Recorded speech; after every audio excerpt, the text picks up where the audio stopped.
Shalom and welcome to Shikul Da'at. This is Rabbi Josh Rose. I am going to share a teaching with you that I presented last year when Tazria and the following Torah portion, Matzorah, were read together. I was hoping to post a brand new teaching this past week, but I was out of town and not able to do it. So I'm now back in the saddle, and next week I will offer a new teaching for Parshat Matzorah. But in any event, I hope that you enjoy this teaching from the Shem Mishmuel on the double Torah portion, Tazria Matzorah. Thanks so much for listening. Take care. Bye-bye.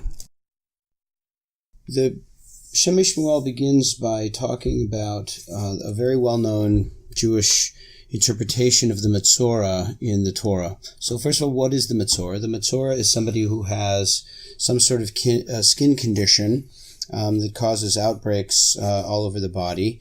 And many translations use the word leprosy to translate tzara'at. So a person who has tzara'at is called a Matzorah, and the affliction is called tzara'at.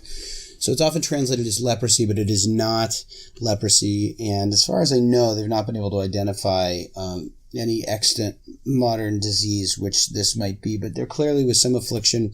And the treatment in the Torah is very clearly, it approaches it as a spiritual affliction and not as a medical condition, which I'm not going to talk about how we know that's so, but the short version is that they don't, in the various places that Tzara'at is talked about, there is not the kind of consistent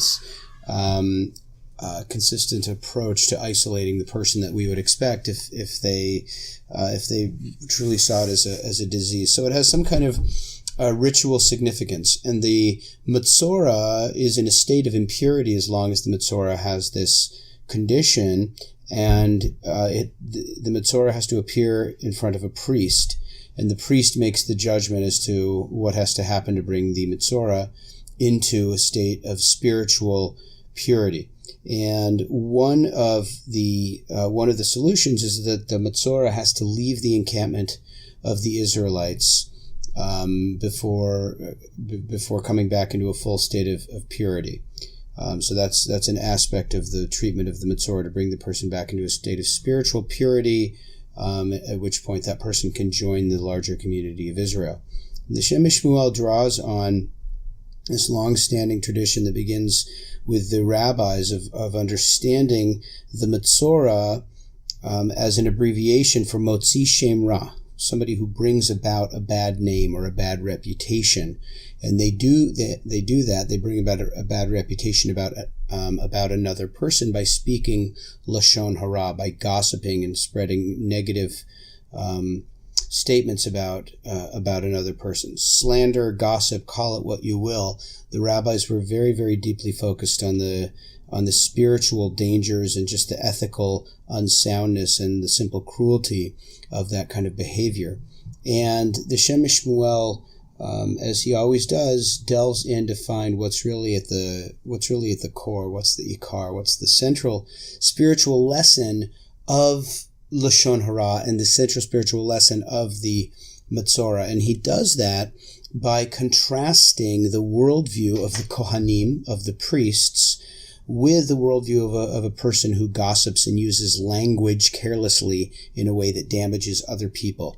The Kohen, he says, and he's basing this on a teaching that he gave in another Torah portion, the Kohen lives an inner directed life.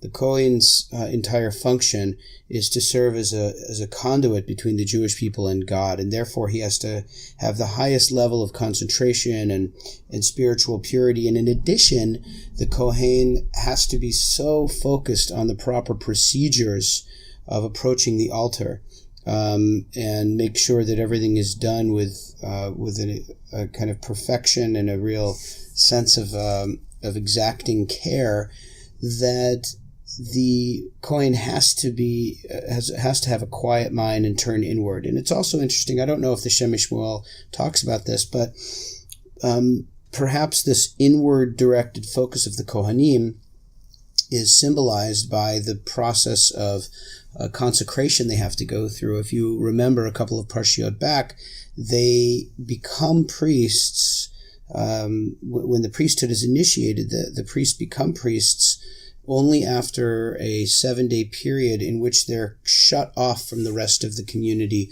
of Israel. And so as everybody else is kind of going about their business, and doing business in the world and talking with each other and engaged in all of the ordinary things that make up regular life, the Kohanim are locked up in the area called the Ohel Moed area, and that's where they're isolated from the rest of the community for 7 days before they go out and begin the inauguration, or complete, I should say, the inauguration ceremonies that we read about in Parshat Shmini in last week's Torah portion. So everything about the Kohen suggests a kind of inner-directed, inwardly focused person, a spiritual energy that is spent looking inward and cultivating a relationship with self and then with God. The Metzora, the Shem Shmuel says, the person who speaks slanderously and the person who speaks gossip and Lashon Hara is precisely the opposite. This person is not concerned with self and with the conduct of the self, but is interested only in evaluating, judging, and spreading tales about other people. So that he kind of creates a spiritual archetype. The Shem Shmuel does. The Kohen is the inner-directed person, and the Metzora, the gossiper or slander, is the outward-directed person who is not inwardly curious and inwardly examining, but always facing outwards and trying to engage, challenge, and cause negative energy to spread in that person's outer social world. And the reason that it's the Kohen that has to evaluate the Metzora and that ultimately passes the judgment as to whether the Metzora is on the way towards purification or whether the Metzora has to be exited from the camp is because of the fact that the Kohen represents the opposite spiritual force and the antidote to the spiritual affliction of the Metzora. The person who's outwardly focused on looking at other people and judging them and speaking badly about them, the antidote to that kind of behavior is a kind of calm, inward focus, inward evaluation. We can see immediately that this has an application to our time today. If we think about the world of social media and the power that it has over our imagination and the amount of time that we spend engaging with it and cultivating public personalities and reading snarky remarks made by ourselves or made by other people about what somebody else wrote or a picture that somebody else put up, and the kind of cruelty, the cruel use to which language is applied in the social media sphere. I don't want to write the whole thing off. There's clearly a lot of good that comes from social media, but it can often be a vehicle for negative, outward-focused energy. And we can see that in a way, the Twitter and Facebook and Instagram and other forms of social media can be used as very broad platforms for very, very powerful Lashon Hara and negative speech. The antidote to that is not just to delete those apps from your phone, as I've started to do because I've wanted to use it less, but really to think about the Kohen and to think about the inward focus. The way that we stop negative thinking about others and about the world is not just by shutting our mouths. We have to transform the internal energy that catalyzes that kind of thought, which leads to speech. And that means trying to grasp and trying to return to make teshuvah, to return to self, to begin with an inward-directed spiritual energy of calm, of wholeness, of self-evaluation, of self-reflection, of looking for patterns of behavior that damage ourselves or damage other people, to look for patterns of negative thinking that limit ourselves or limit other people, to find the negaim, to find the afflictions or the marks, and to try to heal them internally, spiritually speaking, to try to heal and to come to wholeness. But it has to start with directing our focus inward and not always looking out and judging and making noise and taking up space in the world, but returning to ourselves to find wholeness and stability and create a concrete foundation from which we can begin to build positively in the world. I want to add here that turning inward is never the end of the Jewish spiritual path, of the Torah path, or a life of mitzvah. Turning inward, though, is the beginning step.